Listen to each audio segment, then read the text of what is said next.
Part time medical officer job వచ్చింది guys. ఇదేంటంటే hourly basis, like per day basis లాగా అయితే కాదు. ఇదేంటంటే హవర్లీ బేసిస్. ఇంకొకటి ఏంటంటే ఐడిబిఐ బ్యాంక్ ఉంది కదా. సో ఫస్ట్ ఏంటంటే ఐడిబిఐ అనేది గవర్నమెంట్ బ్యాంకే, కాకపోతే దీంట్లో ఏంటంటే సో మేజర్ షేర్స్ అనేవి కూడా ఎల్ఐసి వాళ్ళవి ఉన్నాయంట. సో అందుకని చెప్పేసి ఇది మోస్ట్లీ ప్రైవేట్ కిందికి వస్తుందని చెప్పింది.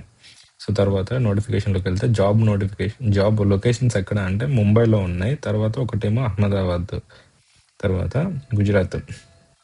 సో టోటల్ 3 వ్యాకెన్సీస్ ఉన్నాయి.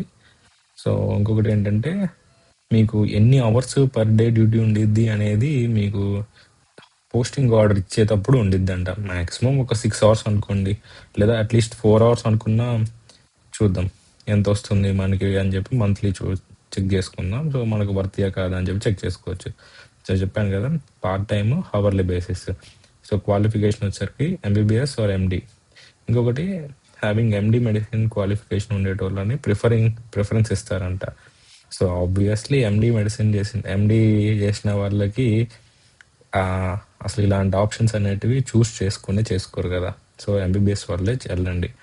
సో ఇంకొకటి ఏంటంటే ఎంబీబీఎస్ డిగ్రీ ఉన్న వాళ్ళకైతే 5 years ఎక్స్పీరియన్స్ కావాలంట. పీజీ ఉన్న వాళ్ళకైతే 3 years ఎక్స్పీరియన్స్ అంట. ఇంకొకటి ఏంటంటే ఎక్స్పీరియన్స్ అనేది మీకు ఇంటర్న్షిప్లో 1 year చేస్తారు కదా. సో అది 1 year ఇంటర్న్షిప్ అనేది ఎక్స్పీరియన్స్ లాగా కన్సిడర్ చేయాలంట. సో ఏజ్ లిమిట్ వచ్చేసరికి 67 years కంటే ఎక్కువ ఉండకూడదంట. సో చెప్పాను కదా, హవర్లీ బేసిస్. ఫస్ట్ ఏంటంటే 3 years వరకు కాంట్రాక్ట్ అంట. ప్రతి ఇయర్ అనేది రివ్యూ చేస్తారంట. ఇంకొకటి ఏంటంటే ఒకవేళ మీరు రిజైన్ చేయాలనుకుంటే 1 month నోటీసు, వాళ్ళైనా మీరైనా రిజైన్ చేసేసి వెళ్ళిపోవచ్చు. సో తర్వాత రెమ్యూనరేషన్కి వచ్చేసరికి 1000 per hour. ఇంకొకటి మీకు 2000 ట్రావెలింగ్ అలవెన్సెస్ ఇస్తారంట. ఇంకొకటి కాంపౌండింగ్ ఫీజ్ అంట. అదేంటో మరి నాకు కూడా ఐడియా లేదు దాని సంగతి ఏంటో. తర్వాత సెలక్షన్ ఎలా అంటే ఫస్ట్ మీకు ఒక 10 మంది అప్లై చేశారంట అనుకోండి, వాళ్ళు స్క్రూటినీ అనేది జరుగుతుందంట ఫస్ట్ అప్లికేషన్స్లలో. దాని తర్వాత ఇంటర్వ్యూకి పిలుస్తారు. తర్వాత మీరేంటంటే మీ జాబ్ రోల్ ఏంటంటే వర్కింగ్ డేస్ ఉంటాయి కదా, నార్మల్ బ్యాంక్ వర్కింగ్ డేస్ ఏంటివి, సండేస్ కాకుండా, హాలిడేస్ కాకుండా 2nd and 4th సాటర్డేస్ కదా. సో ఇవి కాకుండా ఇంకా ఆల్మోస్ట్ ఎన్ని డేస్ వస్తాయి. సో 30 daysలో 6 days పోతే 24 days. సో 24 days మీరు బ్యాంక్ యొక్క క్వార్టర్స్ లేదంటే ఆఫీస్కి వెళ్ళాల్సి ఉండిద్దంట. మోస్ట్లీ డిస్పెన్సరీస్ అని ఒక చిన్న క్లినిక్ లాగా ఉండిద్ది, లేదంటే ఒక పిహెచ్సి లాగా ఉండిద్ది అనుకుంటున్నాను నేనైతే. సో తర్వాత మీరు అక్కడ ఎవరెవరిని చూడాలి, బ్యాంకులో పనిచేసే స్టాఫ్ని, వాళ్ళకి సంబంధించిన వాళ్ళని, తర్వాత పెన్షన్ తీసుకుంటారు కదా పెన్షనర్స్ని, వాళ్ళని కూడా మీరు చూడాలి. తర్వాత సిక్ లీవ్, ఒకవేళ ఎవరైనా సిక్ లీవ్ పెడితే వాళ్ళకి సిక్ లీవ్గా సర్టిఫికెట్ అనేది ఇవ్వాలా. తర్వాత కెమిస్ట్లతోటి, తర్వాత అదేంటి కెమిస్ట్రీకి అంటే మెడికల్ బిల్లులు ఇవన్నీ స్క్రూటనీ చేయడం జరిగింది. హాస్పిటల్ అడ్మినిస్ట్రేషన్ చేస్తే వాళ్ళు క్లెయిమ్ చేసుకుంటారు కదా బ్యాంక్ తోటి కార్డు ఉపయోగించి. సో ఇవన్నీ మీరు ఓకేనా కాదా, ఎంత అప్రూవ్ చేయొచ్చు, సో ఇలాంటివన్నీ ఉంటాయి. తర్వాత టైఫాయిడ్కి ప్రొఫైలాక్టిక్గా వ్యాక్సినేషన్ చేయటము, ఇట్లాంటివన్నీ ఉంటాయంట. సో తర్వాత మీకు ఇంకొక కండిషన్స్ అనేటివి ఉన్నాయి. అదేంటంటే 20 days లీవ్ అనేది ఉండిద్దంట మీకు.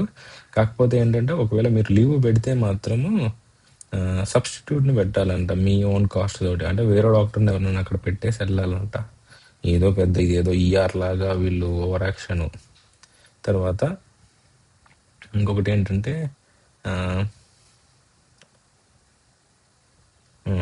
ప్రతి అంటే మీకు రివ్యూ చేస్తూ ఉంటారంట రెమ్యూనరేషన్ అనేది టైం టు టైంని బట్టి. అంటే మీకు డ్యూటీ అవర్స్ ఎక్కువ అయిపోయినాయి అనుకోండి, పర్ డే మీరు ఒక 8 hours డ్యూటీ చేశారనుకోండి, మీకు ఆ రోజు 8000 వస్తుంది కదా. సో అందుకని చెప్పి మిమ్మల్ని తగ్గించేదానికి ఛాన్స్ ఉన్నాయి. లేదు అంటే మీరు ఒకవేళ 3 hours చేస్తున్నారు, 3-4 hours చేస్తున్నారు అనుకోండి, సో అప్పుడు మీకు ఎంత ఒక 3-4,000 అంటే వాళ్ళకి అడ్జస్ట్ అవుతుంది కదా అట్లా. తర్వాత మీకు లాస్ట్ డేట్ వచ్చేసరికి June 6th, 2026. ఇదేంటంటే మీరు పోస్ట్ లాగా పంపించాలి. ఇంకొకటి ఏంటంటే మీ దీంట్లో వీళ్ళు ఒక ఫామ్ ఒకటి ఇచ్చారు, ఆ ఫామ్ ఫిల్ చేసి అప్లికేషన్ అనేది పంపించాలి. ఇంకొకటి ఏంటంటే వీళ్ళు మెయిన్గా చెప్పింది do not attach copies of qualification, experience. So ఇవన్నిటివి మీరు అప్లికేషన్ పెట్టేటప్పుడు దాంట్లో పెట్టొద్దు అంట, పోస్ట్లో పంపించేటప్పుడు అవి పెట్టొద్దు అంట.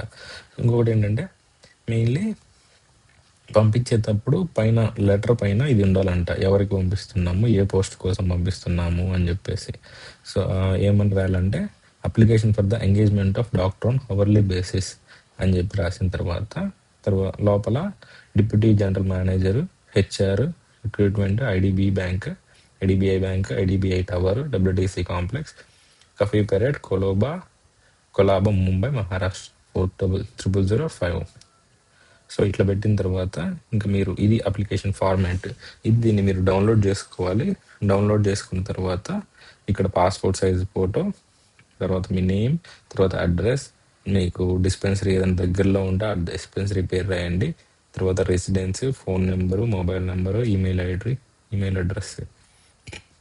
తర్వాత ఇంకొకటి ఏంటంటే వీళ్ళు ఏంటంటే మీరు ఒక డిస్పెన్సరీ దగ్గరలో ఉన్నారనుకోండి, ఒక 10 కిలోమీటర్స్ డిస్టెన్స్లో ఉంటే మీకు మంచిది. ఎందుకంటే వాళ్ళే మీకు రెసిడెన్స్ ప్రొవైడ్ చేసేటట్లేరు నాకు తెలిసి. ఇఫ్ ఇన్ కేస్ ఒకవేళ దూరం ఉన్నా కూడా పర్లేదు, లేదు నేను ఇక్కడ నుంచి అక్కడికి ట్రాన్స్ఫర్ అయ్యి అక్కడ పెట్టుకుంటా అన్నా కూడా పర్లేదు.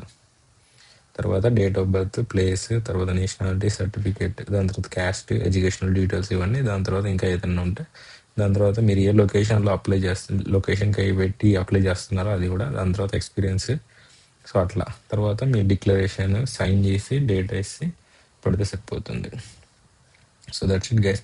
లాస్ట్ టైము ఇట్లా మన ఐసిఏఆర్ దగ్గర పార్ట్ టైం జాబ్ వచ్చిందని చెప్పి పెట్టిన తర్వాత మంచి రెస్పాన్స్ వచ్చింది. సో అందుకే నేను పార్ట్ టైం జాబ్స్ కోసం చెక్ చేస్తూ ఉంటే ఇప్పుడు ఇది కనపడింది. సో ఎవరైనా ఇంట్రెస్టెడ్ వాళ్ళు ఉంటే చెక్ చేయండి. లేదు ఒక ట్రిప్ వేసి వస్తాను అంటే జస్ట్ ఒక అప్లై చేసేయండి, ఎంబీబీఎస్ వాళ్ళు ఎవరైనా ఉంటే. So that's it guys. Thank you for watching. చాలామంది వీడియోస్ చూస్తున్నారు కానీ సబ్స్క్రైబ్ చేయట్లేదు. Please subscribe. Thank you for watching again.